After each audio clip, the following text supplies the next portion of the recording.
శ్రీకాళహస్తి దేవాలయం ఆంధ్రప్రదేశ్లోని చిత్తూరు జిల్లాలో ఉన్న ఒక ప్రసిద్ధ పుణ్యక్షేత్రం. ఆ ప్రదేశాన్ని శ్రీకాళహస్తి అని ఎందుకు పిలుస్తారు? దాని వెనుక ఉన్న చరిత్ర చెప్తాను. ఛానల్ సబ్స్క్రైబ్ చేసుకోండి.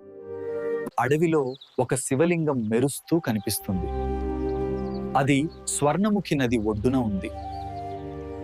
అక్కడ ప్రతిరోజు ఒక కాలనాగు పువ్వును పట్టుకొని పాకుతూ శివలింగం దగ్గరకు చేరి పువ్వును భక్తిగా ఉంచుతుంది.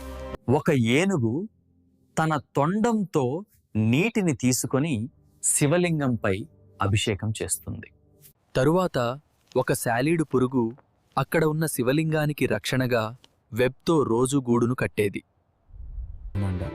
ఇలా రోజూ భక్తితో ఏనుగు శివలింగంకి అభిషేకం, పాము పువ్వును అర్పించడం, సాలీడు పురుగు గూడును కట్టడం, ఒకరికి ఒకరు తెలియకుండా వేరువేరు సమయంలో వచ్చి వాళ్ల భక్తిని చూపిస్తూ ఉండగా ఒకరోజు ముగ్గురు ఒకే సమయానికి వచ్చారు.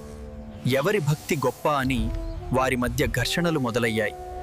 ఆ ఘర్షణలో ముగ్గురు వారి ప్రాణాలు విడిచారు. అది తెలిసిన మహాశివుడు ఆ స్థలానికి వచ్చి వారి భక్తికి మెచ్చి మోక్షం కలగచేశాడు. శివుడిని వాయులింగంగా పూజిస్తారు మరియు భక్తుల స్మారకార్థం ఈ ప్రదేశాన్ని శ్రీకాళహస్తి అని పిలుస్తారు. శ్రీ అంటే సాలీడు, కాల అంటే పాము, హస్తి అంటే ఏనుగు.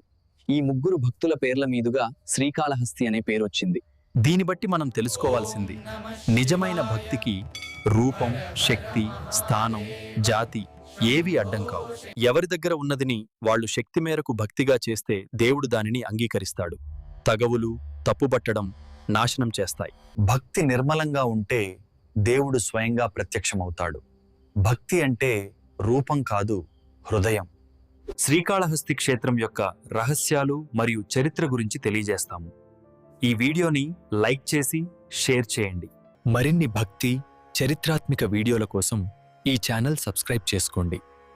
మరొక్క వీడియోతో ముందుకు వస్తాను.